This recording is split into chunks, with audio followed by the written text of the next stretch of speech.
ত্রিপল বন্টন নিয়ে কেলেঙ্কারি, ত্রিপল চুরির অভিযোগ আপনাদের মনে আছে? দেখুন, সেই অভিযোগগুলো কেমন যেন আবার ফিরে ফিরে আসছে। ত্রাণের ত্রিপল ঠাঁই পেয়েছে কোথায়? না তৃণমূলের পার্টি অফিসে। না না না, কোনো জেলার ছবি নয়, এই ছবি দেখা গিয়েছে খোদ শহর কলকাতায়, কলকাতা পুরসভার 39 নম্বর ওয়ার্ড। সেই ছবি আপনারা দেখুন। উত্তর কলকাতার মহাজাতি সদন সংলগ্ন কলাবাগান এলাকায় ফুটপাত দখল করে তৈরি হয়েছে তৃণমূলের দলীয় কার্যালয়, আর তার ওপরই ছাউনি হিসেবে ব্যবহার করা হয়েছে বিপর্যয় মোকাবিলা দপ্তরের ছাপ লাগানো ত্রাণের ত্রিপল। বিপর্যয়ের সময় কলকাতা পুরো এলাকায় মূলত বিলি করা হয় এই ত্রিপল। এর আগে সন্দেশখালীতেও শেখ শাহজাহানের গ্যারেজের ছাউনিতে দেখা গিয়েছিল বিপর্যয় মোকাবিলা দপ্তরের ছাপ লাগানো ত্রিপল। দলীয় কার্যালয়ের ছাউনির জন্য এই ত্রিপল এলো কোথা থেকে? তবে কি ত্রিপল বন্টনেই কারচুপি? এভাবে ত্রিপল কেনা এবং বন্টনের নামেই কি চলছে অবাধ দুর্নীতি? প্রশ্ন উঠছে। এই ধরনের ঘটনা প্রকৃতপক্ষে পশ্চিমবঙ্গে তৃণমূল করলে লজ্জার দিন শেষ। লজ্জা ঘৃণা ভয় তিন থাকতে তৃণমূল নয়। আবার বোঝা গেল এই ধরনের ঘটনা আগামী দিন বহুদিন ধরে ঘটছে, আগামী দিন আরও বেশি করে ঘটবে। কারণ তৃণমূল এখন বেপরোয়া হয়ে গেছে, কারণ ওরা বুঝে গেছে যে এই রকমভাবে ওরা যেভাবে ভোটে জিততে চাইছে সেভাবে ওরা ভোটে জিতবে, সন্ত্রাসের রাজত্ব কায়েম করে। কিন্তু একদিন এটা ধসে যাবেই। মানুষ কিন্তু ভেতরে ক্ষুব্ধ। যেদিন নিয়ন্ত্রণের বাইরে, এমনিতে নিয়ন্ত্রণের বাইরে চলে যাচ্ছে, আগামী দিন আরও নিয়ন্ত্রণের বাইরে চলে যাবে।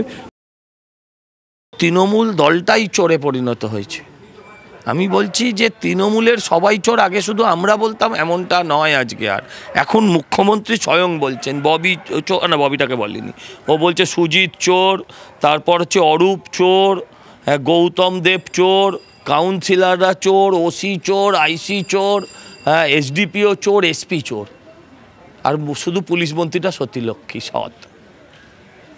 এই যে পুরো ন্যারেটিভটা উনি সেট করে দিয়েছেন যে তৃণমূলের সবাই চোর, সেখানে ওরা দুটো একটা তিরপল চুরি করেছে বলে তো রাগ করার কিছু নেই। কি করে জানলেন? না, যারা সাপ্লায়ার তারা এমনিও আমাদের দেওয়ার পরেও আরও সাপ্লাই করে। সুতরাং যে ওটা সরকারের তিরপল, এটার গ্যারেন্টি কেউ নিতে পারবে না। সুন্দরবনে অনেক আমরা পার্টির তরফ থেকেও তিরপল পাঠিয়েছি, তার মধ্যে তিরপল আমরা কিনে পাঠিয়েছি, তার মধ্যে থেকে কিনে এটা আমি গ্যারেন্টি নিতে পারবো না। যে ছবি আপনাদেরকে দেখাচ্ছিলাম কলাবাগান মহাজাতি সদনের, সেখানে তৃণমূলের যে দলীয় কার্যালয়, সেখানে না লোগো ঢাকা গেল না, বিপর্যয় মোকাবিলা দপ্তরের লোগো সেখানে দেওয়া রয়েছে। তাহলে ত্রিপল বন্টন নিয়ে যে সমস্ত অভিযোগ বিরোধীরা করত, সেই অভিযোগ কি সত্যি? কথা বলবো, আমাদের প্রতিনিধি সায়ন্ত ভট্টাচার্য রয়েছেন সঙ্গে। সায়ন্ত, কলকাতা পুরসভার 39 নম্বর ওয়ার্ড, দেখো জেলার কোথাও না, শাহজাহানের সন্দেশখালী নয়, এতে শহর কলকাতায় এই ত্রিপল দেখা যাচ্ছে। কোথা থেকে এলো ত্রিপল? দেখো, কলকাতা এলাকায় যদি কোনো বিপর্যয় ঘটনা ঘটে তাহলে কিন্তু কলকাতা পুরসভার তরফে এই ধরনের ত্রিপল দেওয়া হয়ে থাকে। পাশাপাশি সরকারের তরফে কিন্তু কলকাতা পুরসভাই মূলত লিয়াজোগ করে থাকে কোথায় কোথায় ত্রিপল পাঠানো হবে। সেক্ষেত্রে কিন্তু এক্ষেত্রে কলকাতা পুরসভার ভূমিকা সব থেকে গুরুত্বপূর্ণ। এই অবস্থায় কলকাতা পুরসভা এলাকায় পার্টি অফিসের ছাউনি, সেখানে বিপর্যয় মোকাবিলা দপ্তরের ছাপ লাগানো ত্রিপল, স্বাভাবিকভাবেই প্রশ্ন উঠছে তাহলে কিভাবে বন্টন হয়ে থাকে, এবং বিপর্যয় যাদের হয় তাদের নাম নথিভুক্ত করার পরে কিন্তু এই ত্রিপল বন্টন হয়ে থাকে। তাহলে কি পার্টি অফিসের নামে এই নাম নথিভুক্ত হলো?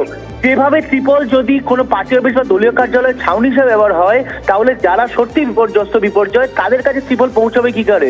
এই নিয়ে কিন্তু বিরোধীরা সরব হয়েছে এবং তারা প্রশ্ন তুলছে যে দুর্নীতি নিয়ে তারা সরব হতো, সেই দুর্নীতি কিন্তু দেখা যাচ্ছে প্রকাশ্যেই কলকাতা পুরসভা থেকে মাত্র 5 থেকে 7 কিলোমিটার দূরে একটি তৃণমূলের কার্যালয়। আর এই ছাউনি নিয়ে স্বাভাবিকভাবেই বিরোধীরা কিন্তু ইতিমধ্যে আসলে নেমে পড়েছে। এটা কলকাতা পুরসভার একটা চিত্র, অন্যান্য জায়গাতে এরকমই দেখা যাচ্ছে বলে বিরোধীরা কিন্তু ইতিমধ্যে প্রশ্ন তুলতে শুরু করেছে। ধন্যবাদ।